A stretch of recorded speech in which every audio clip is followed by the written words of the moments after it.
Romeo High School, sports and academics. What people don't realize, a lot of that goes hand in hand. To be an athlete, you got to be disciplined, you got to make it to practice, you got to be a team player, and academics actually goes well with that. And we have really, if you look at our athletes and you look at the academics that they have, it does show that not only do we value sports, as we know in Romeo, to a great deal, but it also kind of goes hand in hand with academics. As you know, there's requirements for athletes to have certain grades and that kind of stuff. So really, sports does contribute, I think, to higher academics. I think that academics comes before sports in any scenario, because in order to play in the game you have to have good grades and make sure you're turning your homework.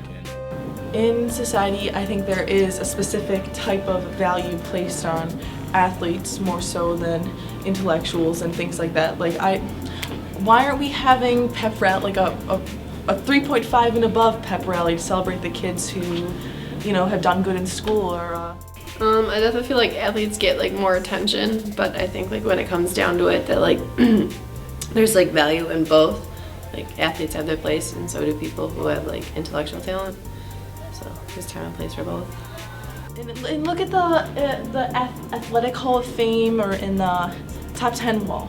The kids on the top 10 wall are only up there for 7 months, 6 months, whereas there's people up there on the Athletic Wall of Fame from like 1969 or something like that. I think if you look at, even in society, not just like outside of high school, I think like, look at a professional football player. They're making millions and millions of dollars for one game. Whereas, you know, a doctor who had to study for 6 years to be in that position, I mean, they're not even making half of what a football player makes per game. I think society favors athletes and lets them get away with more because they look up to them. But I think there should be a balance. Like, you shouldn't favor one thing over another, and you should balance out athletics and education. Oh, like, and for example, like video production. I'm in video production. We're at every sporting event.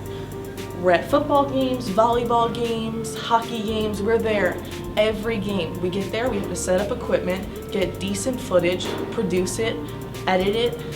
And you know, like, where's our recognition from that? We're working just as hard as the athletes. It really upsets me when theater doesn't get as much recognition as sports. I received 4 college scholarships at Thespian Festival and haven't received any recognition from the school, along with some of my other friends. And I think coming from like an outsider perspective, you know, I'm someone who's never played a sport in my entire life.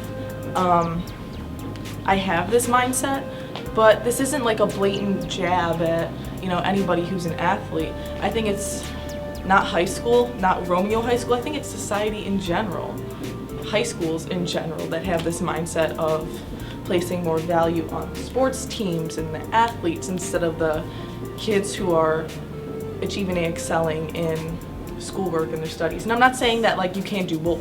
I'm not saying that a football player can't also have a 4.0. I'm not saying that at all. And I think the excitement that's around sports, you know, like we're state champs. I think the excitement, you know, the Friday night football games, all that stuff, it's great, but I feel like there should be a line where, you know, both parties can be valued equally.